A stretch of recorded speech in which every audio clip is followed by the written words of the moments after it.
Hello and welcome to another episode of The Kid Stays in the Podcast. I'm your host, Trey Cooper, and joining me as always is... Signed, Winding Solo. Oh man, you know what? That was almost a good one, but you messed Signed it. Winder? You said Signed Winding. Yeah, I meant Sidewinder Solo. Sidewinder Solo. Mm-hmm. Yeah, can't make fun of you for that one. People are going to hate this episode now. They can already tell. They can already tell it's so bad. I can already tell I'm not going to be yelling at you as much. I think that's the only reason people listen. They don't even care about the movies. They just want to listen to the drama. Exactly. This is a drama podcast. Joining me today, as always, is Solomon Cooper. And in light of the fact that here in Waco specifically, we have been bombarded by either tornadoes or the threat of tornadoes for the last week. Mm-hmm. People having giant, softball-sized hail blowing through their car windows, smashing into their roofs. We decided to take a trip back in time. Mm-hmm. And that's what we did. Yep. And you can tell.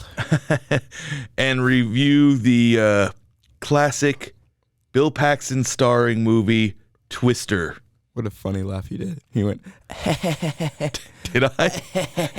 Did I really do that? Yes. You sound like a frat boy. That doesn't, so funny.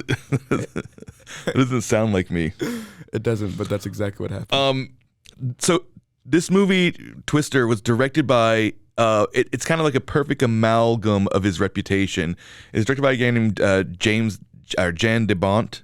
Jean de Bont? Jan de Bont, yeah, I'm pretty sure he's French. And this guy's, his filmography ranges from cringingly bad, Sure, to action classics. So, wow. Yeah, he directed Speed, which I think I'd love to watch. We should watch that sometime. By the way, I don't think you've seen it. I love Speed. With Keanu Reeves and, Sandra Bullock. So many movies have ripped off the premise of Speed. What is Speed? It's Just about give me quick. a terrorist puts a bomb device on a public city bus and makes it to where if it ever slows down past like 70 miles an hour or 50 miles an hour or something, it will blow up the bus. It's really cool. So they cannot stop at any stoplights. They can't do anything. So they get a special agent who's Keanu Reeves. They somehow get him on the bus to help navigate it through, and Sandra Bullock's the bus driver. And they have to figure out these things. So the city's they're clearing the city streets so they can keep going, and it's a very fun premise for a movie. Sounds fun. But then he also has made movies like The Haunting, just considered one of the worst horror movies of all time. And sounds haunting. He made the original. I'm just ignoring it, letting it pass. He made the original Tomb Raider movie. So this movie perfectly fits in there, right? It's a well-crafted movie, but made by a guy who knows how to put a movie together. But it's also deeply stupid. Yes, I definitely agree with you. So I think probably you think it's more terribly stupid than I do, but it's still stupid. Anyway, we're not really going to review this movie per se. It's already been out for quite a long time. I'm reviewing this so hard. So let's dive right in. Dang it. I thought you were going to do something new. You paused, so I was like, oh, he's going to send us something interesting and fun and unique for the first time in his life. Normally, so rude. Normally, I don't have you do a plot synopsis when we're doing a movie that probably everybody has seen. But I want you to do a plot synopsis because the plot of this movie is so intensely basic, and I had forgotten. I have not seen this movie since it came out. So why don't you give us a quick plot synopsis? They're trying to analyze tornadoes so they can get more time to not get mortared by tornadoes. They not get mortared? Yeah, mortared. Who's doing this? This guy and this girl. Just a team of storm chasers is all I was looking for. Oh, yeah. Yeah. A team of storm chasers, which we all love storm chasers. So this movie, I'm just thinking about all the things that happen in this movie, and it's making me laugh. Like snicker. Like giggle. I'm gonna have to chuckle. Oh my god, I'm gonna have to kill you now. Okay. I was gonna say I'm gonna have to repeat some things that I already told you whenever we were watching the movie because the audience wasn't there with us. Unfortunately, you would love to watch movies with us guys. Yeah, we should start. We should do We that. should start raffling it off. Yeah. we should do like vlogs of us watching movies together. That's actually such a good idea. Oh my gosh, my genius. Okay, let's keep going. We should start doing reels of it. Mm-hmm. Because I just upgraded our Instagram account to a professional account, so now we can do really longer reels. Oh, dude, I have a professional Instagram account, and I said that I'm an entrepreneur or something like that. Or no, I said I'm a politician. Why did you make it a professional account? Because I thought it was funny. And now I'm a politician, and so it says Solomon Cooper, politician. That's not funny, but I think it's really funny.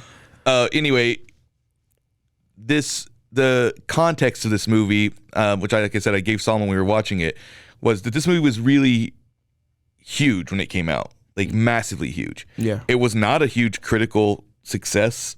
I mean, it got okay reviews for a movie like this, not terrible, but not great. You know what I mean? Yeah. But it was an absolutely enormous movie. It wasn't just in the zeitgeist at the time. This movie was the zeitgeist. Yes. Yeah.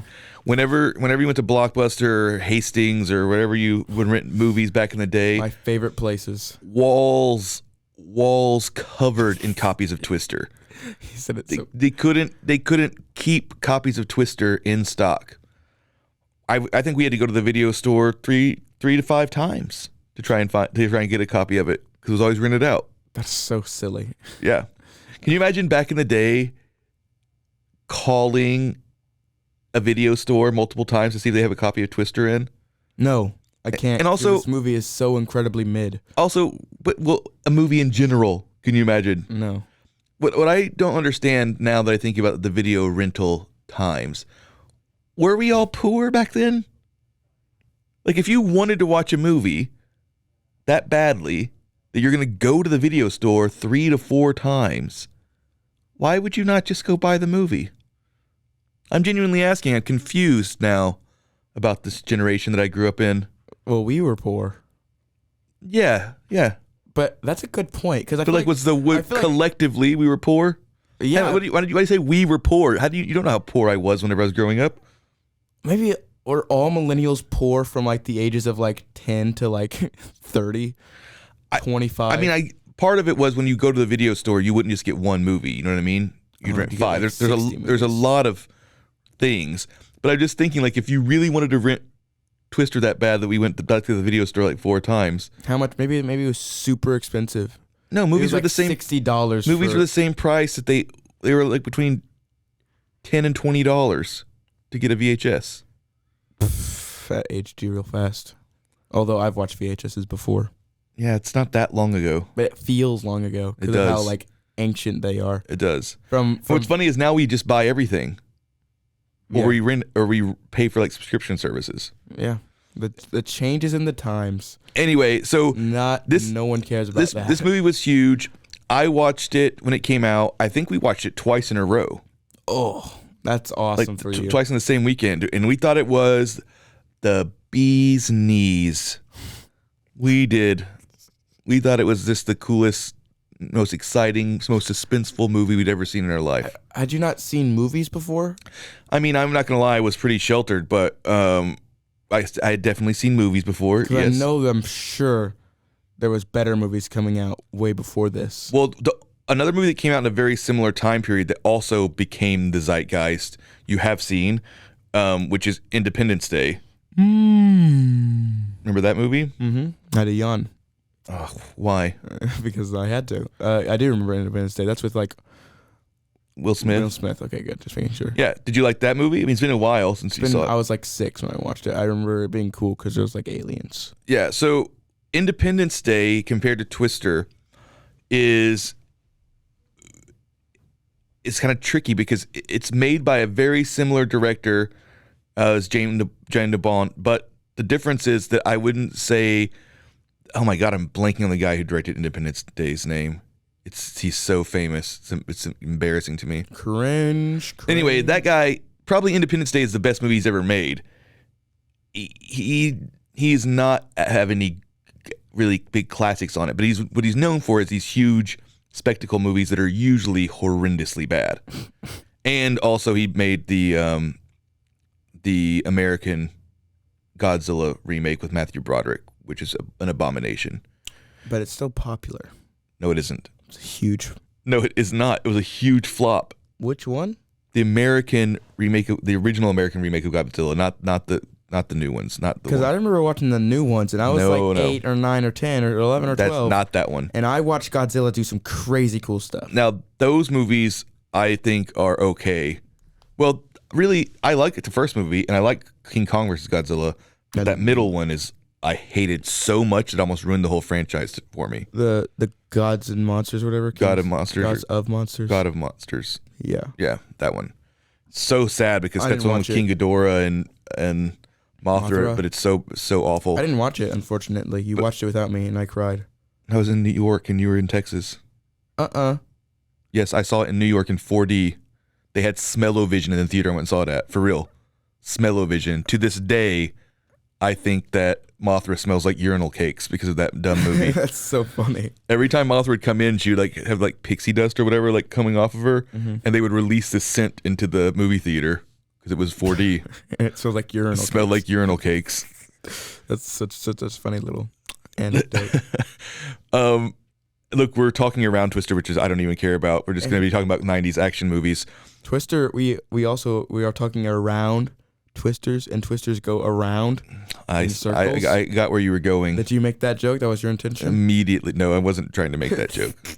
It's so bad. What I was trying to say, Roland Emmerich, that's the director's name. What I was going to say about the Roland Emmerich Godzilla movie is that they made this abomination of a Godzilla who looks kind of cool as a monster himself, but as Godzilla, wrong, totally wrong. He's just a big lizard. Like he's an iguana. They make it to where that's what Godzilla is. He's a giant iguana. Iguana's a funny word. That's cool. No, it isn't. Godzilla's supposed to be like a big charcoal. Like, guy. It's supposed to have like a personality. This is just a lizard. And they just do a whole scene that's a ripoff of Jurassic Park. Anyway, whatever. We're not here to talk about the American Godzilla. We'll do that another time. We're here to talk about Twister. So this movie stars some people that were when we turned the movie on, I realized Solomon was not going to know a single person. What was crazy is because the character actors that are like in the sides, this was before they got really huge. Solomon didn't recognize a single one of them. And then the stars, this was like at their height of their popularity, and Solomon didn't know who either of them were either. So this movie stars Bill Paxton. Did you know him? Did you recognize him? No. Helen Hunt. Know her? Recognize her? Her name does sound familiar. Did you recognize her? No. Okay. Carrie Elwes is the bad guy. Nope. The evil weather chaser. Hang on. We have to save some content for later. And then on the wings you have people. I didn't remember this. I haven't seen this since I was like 15 or 16. You have Alan Rucker, his name. No. From now famous for Succession, but then mostly famous for Ferris Bueller's Day Off. We had Philip Seymour Hoffman. I know that name. Like all those Storm Chaser guys went on to become really, most of them, successful character actors. So great cast. But what really surprised me about this movie is how incredibly straightforward and simple it is. No, bro, this plot is simple as everything. Yeah. Because I was thinking it was going to be kind of like Independence Day, where it's a kitschy movie, but it's fun. But that has a lot of moving parts in it. You know what I mean? They go all these different things. That's how I remember this movie being. But it's not. Other than the fact that it keeps cutting back to like this weather station, like this emergency weather station. It keeps cutting back to like some people there. They have nothing to do with the plot whatsoever. They could have exercised that entire thing from the movie. I don't know what any of those characters' names were. They really didn't do anything. They would just look at some screens and be like, "Oh, we got a formation coming in." Do you even know what I'm talking about? Do you even remember what I'm talking about? No. It would cut back to like a newsroom, like a behind. I don't know if it was a newsroom or it was an emergency weather service, but it kept cutting back. There were not people that were involved in any way in the plot. They never called them to warn them. They never did anything.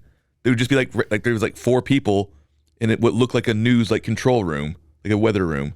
How do you not remember? We just watched this movie. I know we just watched this movie. That doesn't even remotely sound familiar. Okay, this is the sets that we had. Them driving around in their weather trucks. Mm-hmm. Them sitting at that old lady's house. Them outside of the weather Them trucks. outside of the weather trucks. Okay, so 4. And then that weird office it kept cutting back to. It was just people with a bunch of computers. And there was like there was a lady and a guy who were always talking to each other. And it was just a bunch of computers, like you would see if people were doing a NASA mission. You know, they have a control center. I feel like I can see it in my head, but it just sounds like a fever dream or like deja vu. Well, I mean, I honestly couldn't tell you what they talk about or what the purpose of them was in any way. That they were there. But they were there, and they would point out there was bad weather coming. It just seems so redundant because the storm chasers would have their own equipment they could see that on. You know what I mean? Yeah. Anyway, we had to take a quick break. Awesome. And we're going to get right on into this plot. So good. All right. We'll see in a second. Next time.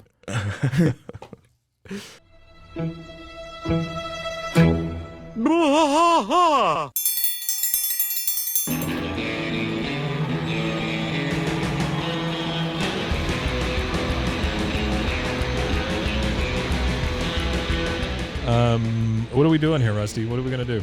Yep, we're doing the King of the Hill rewatch podcast. King of the Hill rewatch podcast. Yeah, so we're gonna go through one episode at a time.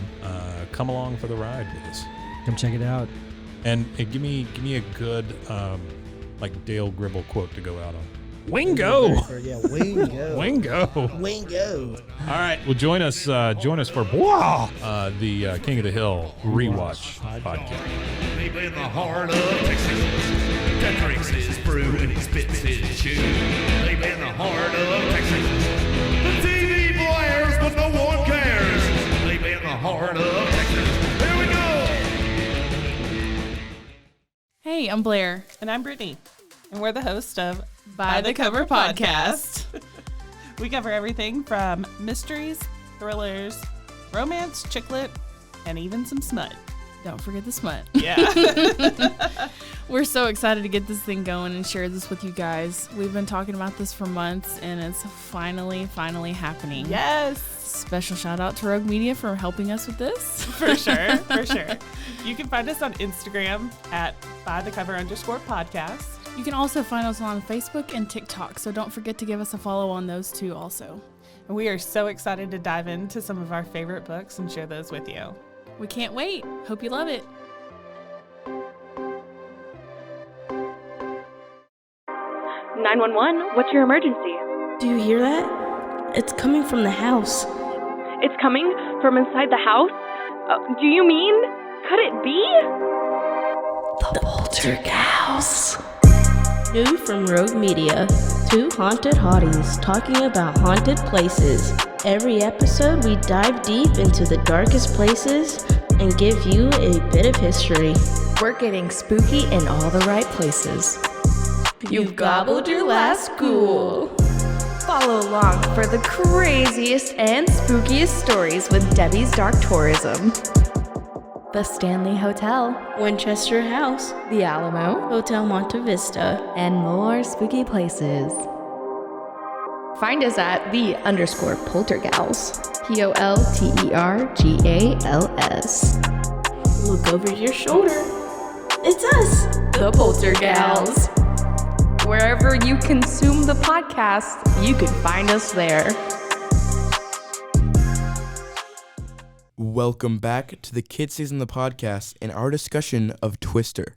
It's next time, guys. We're back. We are back. So I was discussing how the plot is like really straightforward.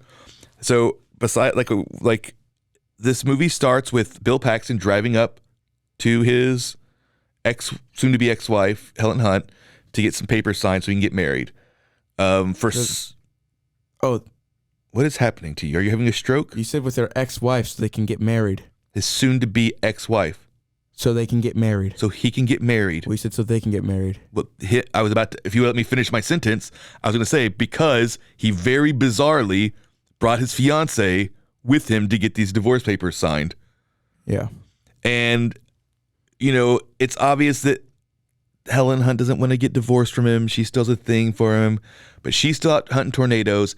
He's put this whole crazy life behind him. He's a weatherman now. He's a tame weatherman getting married to a respectable doctor, and he has to chase her down to even get her to sign the papers, right? Like she's out in the field. What? She's like a storm, and he has to chase her. Oh, there you go. That's probably right. That's probably baked right into this script for real. You're onto something there. Chase her, He does know her. Oh my God. You had a good thing and then you had to take it too far. But it's I've noticed that that's something that you do a lot in life. You like make a funny joke and then everybody will laugh, but then you'll like go too far and start jumping around and screaming, and then everyone's like, no. What? You do that all the time. I just notice it. I don't do that all the time. And whenever I do jump around and scream, it's so funny. It's not. No, everyone is just cringing and they're like, well, he's a teenage boy. I guess I'll just keep hanging out with him until he becomes an adult and doesn't do this anymore. This is a really sad revelation That's what for me. everybody is. I don't think I anyone is look at their saying that to face. They make a cringe face, like they're startled and taken aback. And they're like, I don't just start screaming and jumping around like all of a sudden I've been hypnotized. You do that. No, I don't. Anyway, we got to go back to this movie. So This guy. he goes up there. He's trying to get his soon to be ex-wife. I guess. Oh God, twister in my throat. Oh. I have no idea what just happened there. So he's trying to get Helen Hunt to sign these freaking divorce papers. And he has to hunt her down because she's hunting down a storm. He brings his soon-to-be ex-fiance because we know where this is going right from the very beginning. Yeah. They do this classic 90s action movie trope where they start the couple out separated, but they had a history, like they used to be married, right? Because that was a very common thing. All of Roland Emmerich's movies, by the way, do this exact same thing, right? They're always like separated, but it's never like they met on the set. Yeah. They always used to be married, but they're getting divorced, or it didn't work out for some reason, but then a tragedy makes them realize how much they love each other, or fear. Yeah. But you also know that he's not going to marry this other woman. I can't remember the actress's name, because they make her not bad, but just kind of annoying. Kind of annoying, exactly. Like the movie's trying to say, hey, we're not being sexist. We're not trying to tell you what to think. They are. So they make her a therapist who's always answering the phone, even when a tornado's attacking them. So she's like one of those. She's like a workaholic dad in like the Hook movie, you know? Yeah. Anytime a character in a 90s movie is always answering their cell phone, that's a sign that they're a workaholic and they're you know what I mean? They're going to have to change or they're going to have to go. Yeah. Okay. On top of that, they make her into like a type of therapy that's like, they're kind of mocking, like it's kind of supposed to be embarrassing. Mm-hmm. She's a reproductive therapist, so she's always having to talk about penises and stuff. There's a line where she's like, no, she's not married just to your penis. And it was just such a random thing. Yeah, so they're trying to give it to her. So she has like all the traits, right? She's on the phone all the time. She's scared of everything, whereas Helen Hunt is like brave. Mm-hmm. And her job is kind of embarrassing. So that's her whole, I just described her entire personality in this movie. Mm-hmm. Great job. Great character analysis. So just like, it's been like 6 minutes and I said that I was trying to talk about how straightforward this movie is. And then we went on this whole digression. But so he goes there to find her to get his paper signed. She's in the middle of searching for a tornado. She's basically like, oh, sorry, tornado's coming. If you want these papers signed, you're just probably have to go along for the ride. You miss chasing these storms. Yeah. And he does too. Mm-hmm. And that is the whole plot of the movie. Like, I really thought that the movie had like all these different twists and turns and whatever. No, that's the plot. And it never stops being the plot. Ever, ever, ever. Yeah, well, they got their like machine finished. That happens in that first scene. Yeah. Well, you forgot. You should have mentioned it. Yeah, so they apparently, whenever they were together, he came up with an idea for a machine that would map out the inside of a tornado. Yeah, it's called the Dorothy.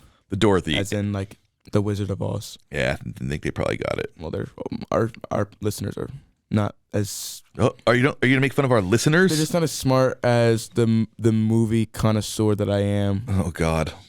So, yeah, I just thought I'd make sure they understood. And insult them in the process. Yeah. So, yeah, they're trying to get this thing inside of the tornado, and it releases all these balls and whatever, it maps inside, and it will make it to where we can get 15 extra minutes of warning time on a tornado. Instead of 3. And it will save lives. So, but at the end of the day, the premise of him getting there, trying to get the divorce papers signed, and them just chasing a tornado right then, because he has to do it, is the whole plot of the movie. It never ever changes. Yeah. This is what happens.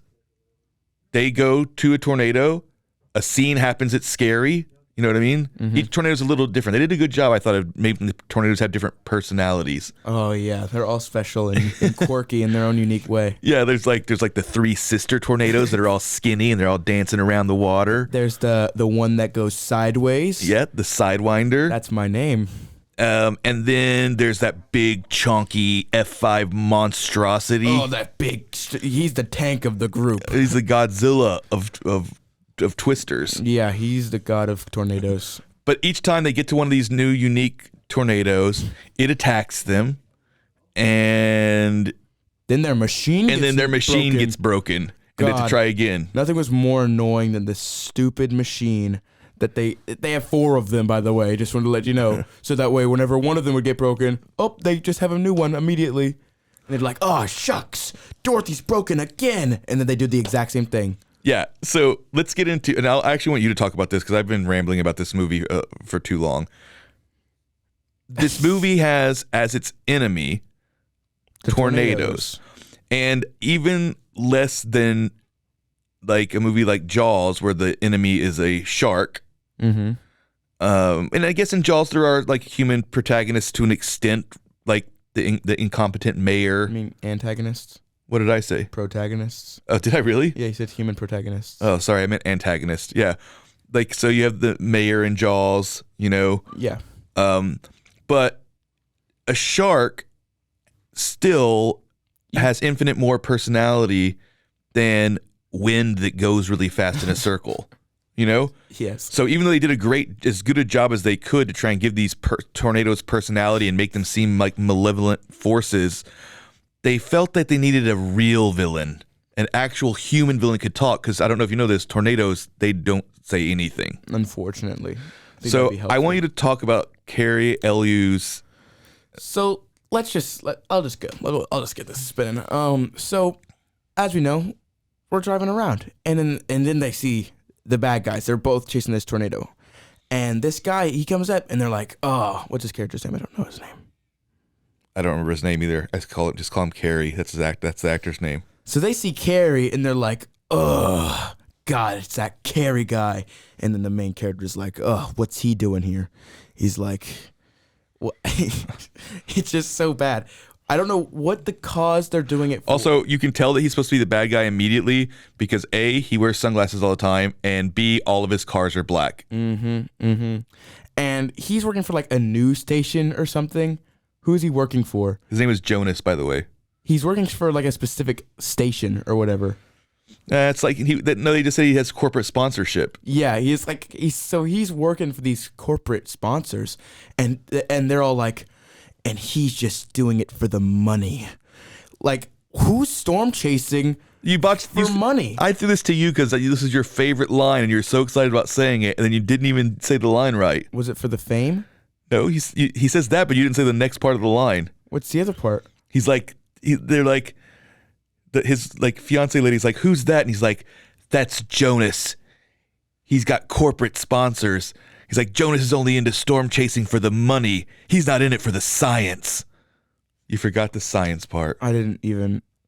You quoted it like a million times. I don't feel like I did it. Whatever. It doesn't matter. All that matters is that he's storm chasing for money, and I think it's really, really funny. Yeah, and not the science. That kind of rhymes. And yes, and not the science. The funniest thing to me is that they're like, he has a bunch of corporate sponsorships. It's like, who the F is doing that? It's like Doritos, like, hey, we want to get in on that tornado, this tornado money. Yeah, what a weird, like, vague reason. Just corporate sponsors. Yeah, and like, he basically has ripped off their idea and made his own version of like the Dorothy.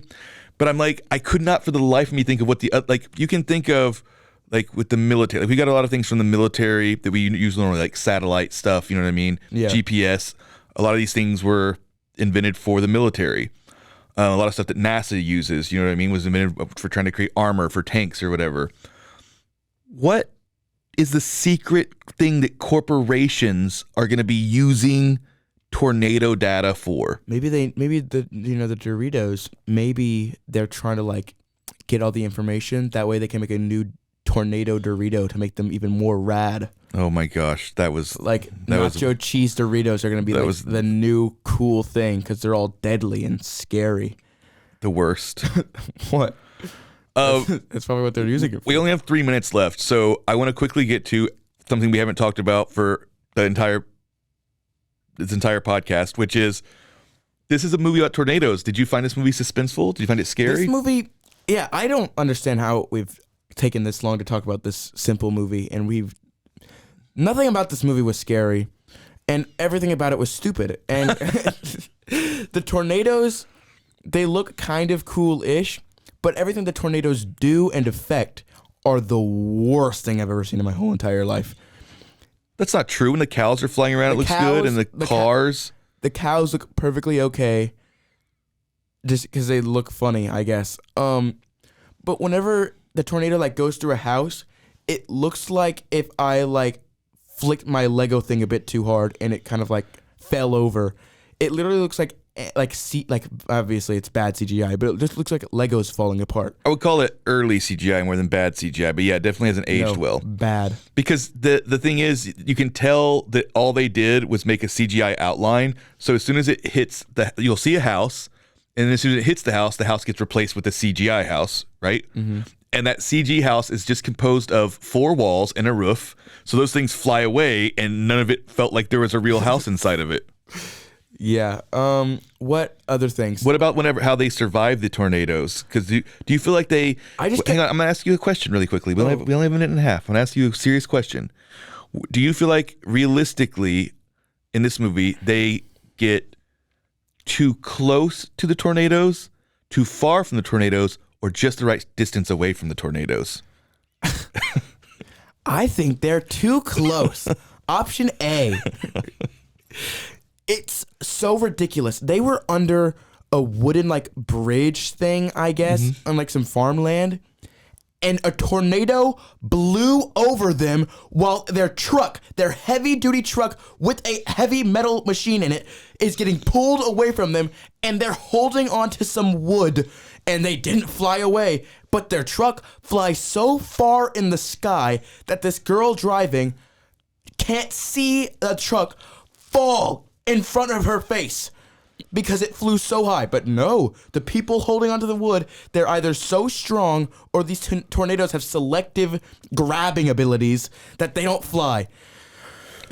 They do kind of imply that. They do kind of act like the tornado is like picking what it wants to attack, and it can't quite reach them. They really needed, they love the idea of these tornadoes having opinions. Yeah. And like choosing like, what is it? There was the tornado, the big F5 tornado. Yeah, she's like, you don't know what it's like whenever a tornado picks your house and leaves everyone else's alone.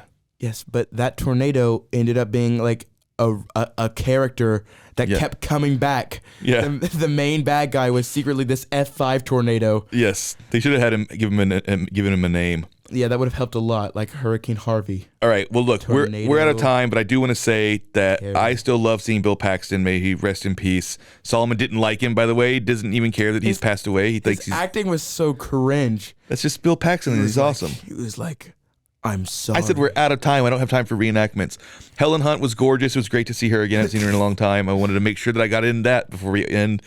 And with that, I don't really have anything to add about Twister. It did not hold up to me as well as an adventure movie, but I thought it's really well paced and super fun. No, none of the science made any sense. How did none of them die? I don't even understand. No one died. That was upsetting. Explosion. The bad guys did. The bad guys did. The bad guys killed the bad guys. God, all right. So that's our show. This movie's so stupid. Sorry that Solomon crapped all over your favorite movie from 1996. Until next time when we review Godzilla. What? Just kidding.